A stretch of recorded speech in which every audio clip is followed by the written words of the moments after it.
अनुशासन और आजादी को जब अलग ना करें तभी मिलेगी सफलता। नमस्कार, सुप्रभात। मैं हूं प्रीति सिंह। शुरुआत मुख्य गतिविधियों के साथ।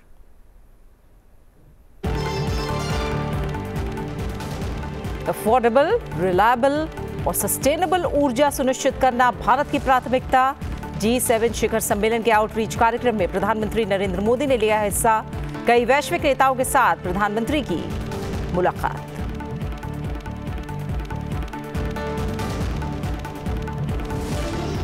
भारत और कनाडा फिर करेंगे उच्चायुक्तों की नियुक्ति। प्रधानमंत्री नरेंद्र मोदी और कनाडाई प्रधानमंत्री की द्विपक्षीय बैठक के बाद बड़ा ऐलान। मुलाकात के दौरान दोनों नेताओं ने महत्वपूर्ण वैश्विक मुद्दों पर भी की चर्चा।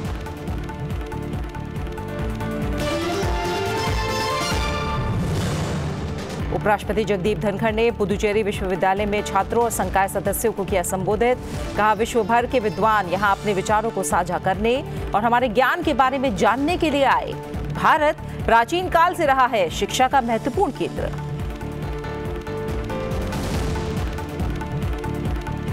लोकसभा अध्यक्ष ओम बिरला ने अपने संसदीय क्षेत्र बूंदी में केंद्रीय विद्यालय के नवनिर्मित भवन का किया लोकार्पण।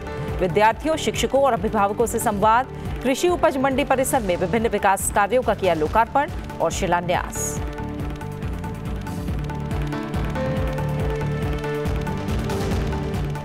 और जम्मू और कश्मीर सरकार ने पूरी अमरनाथ तीर्थ यात्रा मार्ग को नो फ्लाइंग जोन किया घोषित। आगामी अमरनाथ यात्रा के लिए पुख्ता सुरक्षा व्यवस्था सुनिश्चित करने के लिए उठाया गया कदम। यूएवी, ड्रोन और गुब्बारे सहित सभी हवाई उपकरणों पर प्रतिबंध होगा लागू।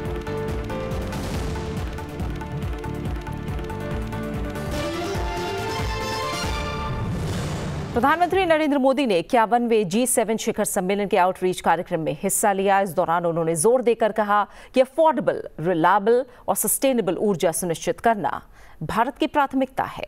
प्रधानमंत्री नरेंद्र मोदी ने भारत में तकनीक की चर्चा भी की और कहा कि हमने टेक्नोलॉजी को डेमोक्रेटाइज किया है और डिजिटल पब्लिक इंफ्रास्ट्रक्चर से अर्थव्यवस्था के साथ ही सामान्य लोगों को एम्पावर किया है। प्रधानमंत्री ने डीप फेक को एक बड़ी चिंता बताया।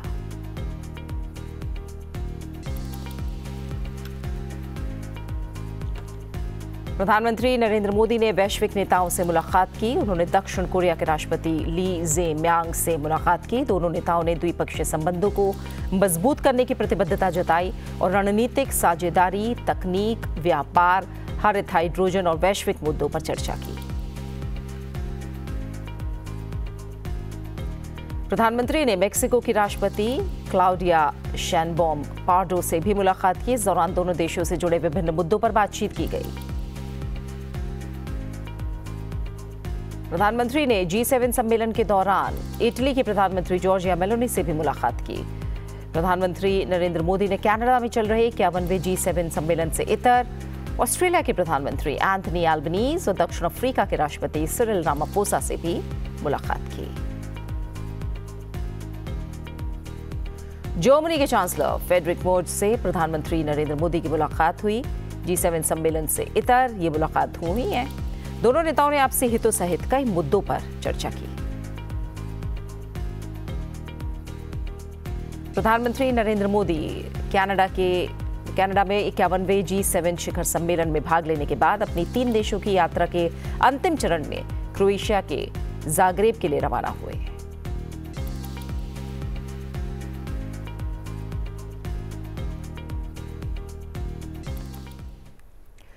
प्रधानमंत्री नरेंद्र मोदी ने कनाडा के प्रधानमंत्री मार्क कार्नी के साथ द्विपक्षीय मुलाकात की। इस मुलाकात के दौरान दोनों नेताओं ने महत्वपूर्ण वैश्विक मुद्दों पर चर्चा की। लोकतांत्रिक मूल्यों को समर्पित कनाडा और भारत मिलकर के लोकतंत्र को मजबूत करना होगा, मानवता को मजबूत करना होगा, हमारे रिसोर्सेज का ऑप्टिमम यूटिलाइजेशन कर करके मानव जात के कल्याण के काम में कैसे ला सकते हैं, उस दिशा में हम प्रयास करते रहेंगे। और मुझे विश्वास है कि प्रधानमंत्री जी के चुनाव के बाद मुझे पहली बार मिलने का मौका मिला है, तो इस चुनाव के भव्य विजय के लिए भी मैं उनको बधाई देता हूं और आने वाले कालखंड में उनके साथ भारत और कनाडा मिलकर के अनेक क्षेत्रों में प्रगति करेंगे। विदेश सचिव विक्रम मिस्री ने बताया कि प्रधानमंत्री और कनाडा के प्रधानमंत्री के बीच हाल ही में हुई मुलाकात में दोनों देशों ने राजनयिक संबंधों को फिर स्थापित करने पर सहमति जताई है। Meeting discussed the importance of the India-Canada relationship, which is based on shared values, democracy and the rule of law, people-to-people contact and many other commonalities. The Prime Ministers agreed to take calibrated steps to restore stability to this very important relationship, and the first of these steps that was agreed on was to restore High Commissioners to each other's capitals at an early date. Other diplomatic steps will follow in due course. The two Prime Ministers also agreed to resume senior and working level mechanisms and discussions in a host of areas related to trade, to people contact and connectivity, all of them intended to bring greater momentum to the relationship. The two leaders also discussed potential collaboration in a host of issues related to clean energy, clean technology, digital infrastructure, artificial intelligence, food security, critical minerals and supply chains. उपराष्ट्रपति जगदीप धनखड़ ने पौंडीचेरी विश्वविद्यालय में छात्रों और संकाय सदस्यों को संबोधित किया। इस अवसर पर उन्होंने कहा कि भारत प्राचीन काल से शिक्षा का महत्वपूर्ण केंद्र रहा है। विश्व भर के विद्वान अपने विचारों को साझा करने और हमारे ज्ञान के बारे में जानने के लिए यहाँ आए। There was a time when education and health were means by those who had enough resources to give back to the society. They never thought these to be profit-making ventures. Their ventures in health and education were dictated by our age-old philosophy. We must return to the society to exemplify its worthy citizens. And therefore the endeavor should be, we should not be driven by commodification and commercialization of education. Our education must align with India's traditional Gurukul system that finds place in one amongst 22 miniatures in the Indian Constitution, and precedence is given to it. We must emphasize boys and girls, apart from getting knowledge, character development, because only then knowledge acquisition will get quality cutting edge. Education as service stands at odds, in conflict with the current commercial model that is fast emerging, and therefore I appeal a mindset change with the corporates. India has been home to philanthropy. I appeal to those who are corporate leaders. Pool your CSR resources to create by converging institutes of global eminence as greenfield projects, much away from the concept of balance sheets. उपराष्ट्रपति ने एक नई शुरुआत का आह्वान किया जिससे संस्थान के पूर्व छात्रों के सहयोग से कोष में बढ़ोतरी हो सके। India's educational geography and history have been dotted with great centers of learning. Takshila, Nalanda, Mithila, Vallabhi, Vikramshila, and many more. These institutions defined during that period of history our Bharat to the entire world. Scholars thronged from all over to share their ideas and learn about our wisdom. But something went wrong. Nalanda's 9-story library, and look at those times, 1300 years ago, 9-storied library. Dharamganj, it used to be called. That was the house. Manuscripts that advanced then mathematics, astronomy, and philosophy in two waves of invasion. First the Islamic invasion and then the British colonialism. India suffered blow to its knowledge heritage. Bakhtiyar Khilji, around 1190, demonstrated cruelty, barbarity, acted totally against a sense. And then the books alone did not burn. He slit the throat of monks, smashed stupas, and raised the soul of India in his assessment. Not realizing soul of Bharat is indestructible. The 5 days of years, it swallowed 90 lakh books, texts. Our history turned it to cinders. Nalanda was much beyond a school of thought.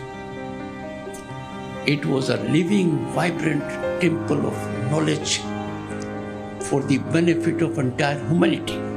9 stories of libraries towered over the plains, filled with palm leaf manuscripts.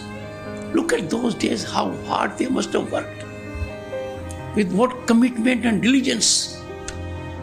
For 3 months, flames ate through them, smoke so thick, which we see recently on account of global conflagrations. A funeral pyre, according to those engaging in barbarity of our ancient wisdom. But remember, last 10 years have been defining. We are getting back into the groove with greater impact, with greater determination from those ashes. And what we have seen thereafter for about 9 to 10 centuries, Sanatan pride is rebuilding. What was lost is being rebuilt with stronger determination. उपराष्ट्रपति जगदीप धनखड़ ने कहा, हमारी भाषाएं समावेशिता का संकेत देती हैं। दुनिया का कोई भी देश भाषाओं के मामले में हमारे भारत जितना समृद्ध नहीं है। How can we be divided on languages? No country in the world is as rich when it comes to languages as our Bharat.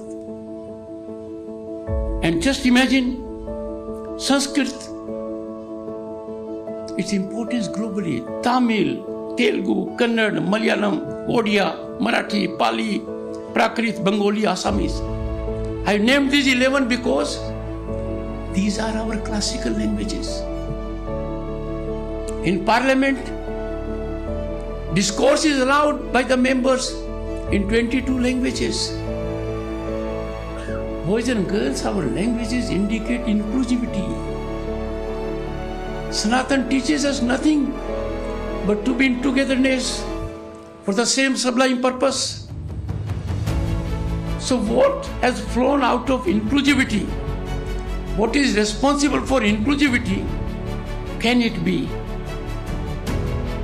a premise of divisiveness? I appeal to everyone to soul search, be reflective, rise to the occasion, marvel at our great accomplishments, look at our destination, take into account future of boys and girls, and let us get over this storm.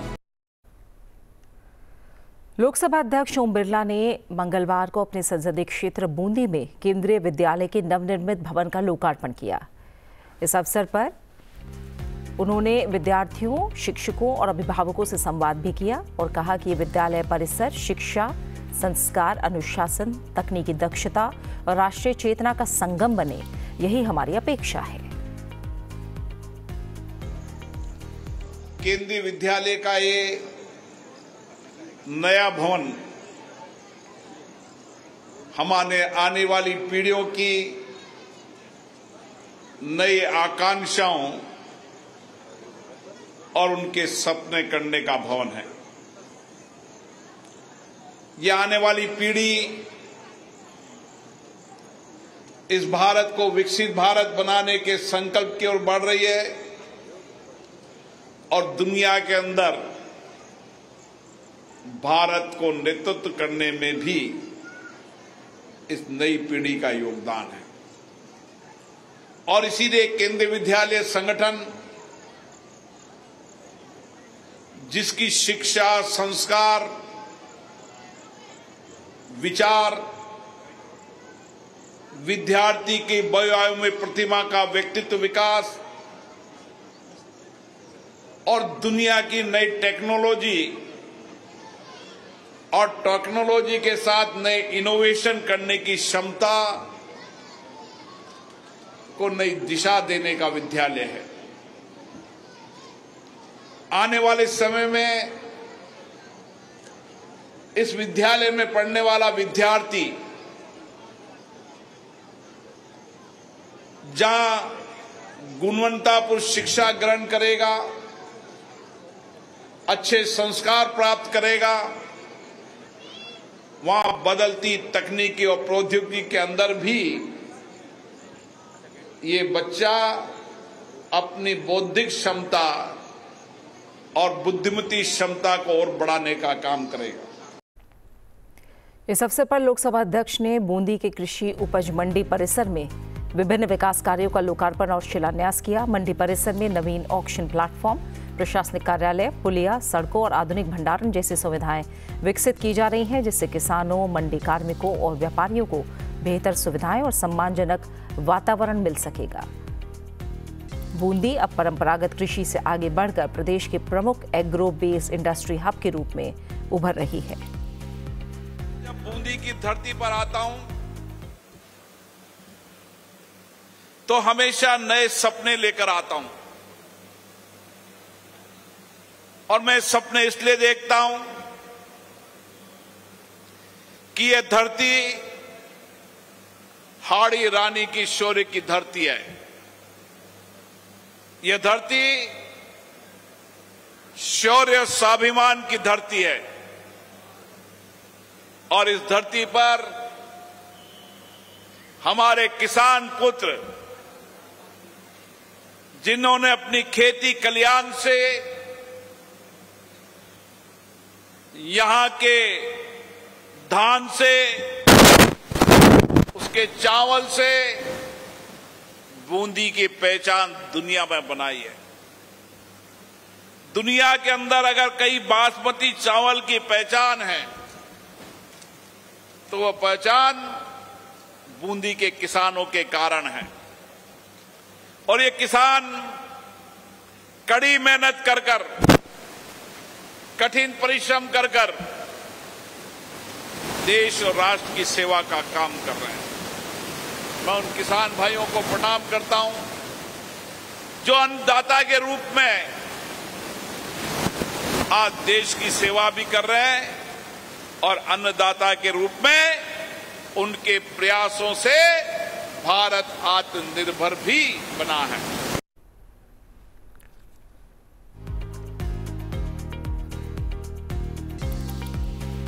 Bundi के सर्वांगीण विकास के संकल्प को साकार करने की दिशा में आज शहर में प्रस्तावित विकास परियोजनाओं की समीक्षा करते हुए संबंधित विभागों को निर्देश भी दिए गए कि समस्त विकास कार्य बूंदी की ऐतिहासिक पहचान, सांस्कृतिक गरिमा और जन भावनाओं के अनुरूप हों।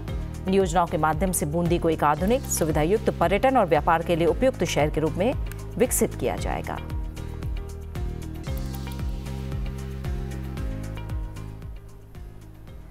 देश का सबसे बड़ा ऑटोमोबाइल गति शक्ति मल्टी मॉडल कार्गो टर्मिनल शुरू हो गया है। केंद्रीय रेल मंत्री अश्विनी वैष्णव ने मानेसर स्थित मारुति सुजुकी संयंत्र में इसका उद्घाटन किया। ऑटोमोबाइल परिवहन की रसद दक्षता को इससे बढ़ावा देने में मदद मिलेगी। केंद्रीय रेल, सूचना और प्रसारण और इलेक्ट्रॉनिक्स और सूचना प्रौद्योगिकी मंत्री अश्विनी वैष्णव ने हरियाणा के मानेसर स्थित मारुति सुजुकी इंडिया लिमिटेड परिसर में देश के सबसे बड़े ऑटोमोबाइल गति शक्ति मल्टी मॉडल कार्गो टर्मिनल का विधिवत उद्घाटन किया। प्रतिवर्ष 4.5 लाख ऑटोमोबाइल हैं। इस गति शक्ति कार्गो टर्मिनल की लोडिंग क्षमता है।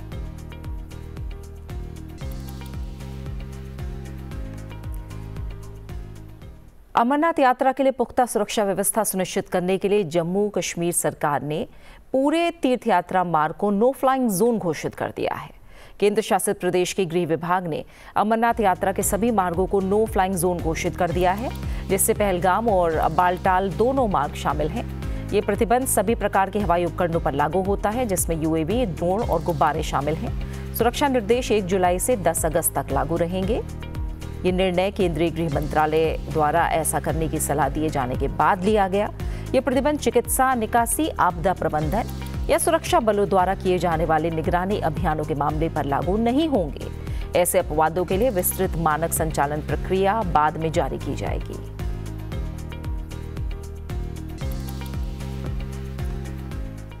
जीवन की बोझिल उधेड़ बुन में उलझे किसी खिन्न और उदास आदमी को बाहर निकालकर सहजता के धरातल पर ले आना ही कविताओं का असल काम होता है। ऐसी ही कविताएं रची हैं जेपी गंगवार ने। बीजेपी सांसद और सुप्रसिद्ध लोक गायक मनोज तिवारी ने ये बात जेपी गंगवार की कविता संकलन मैं तुम में कैद परिंदा हूं के विमोचन के मौके पर कही। उन्होंने कहा कि कविताओं के अर्थ बहुत गहरे और बहुआयामी होते हैं। इस मौके पर गंगवार की कविता पर आधारित वीडियो का भी लोकार्पण किया गया। समारोह में मशहूर गायक जयजिम शर्मा ने गंगवार की कुछ कविताएं गुनगुनाकर जमकर तालियां भी बटोरी।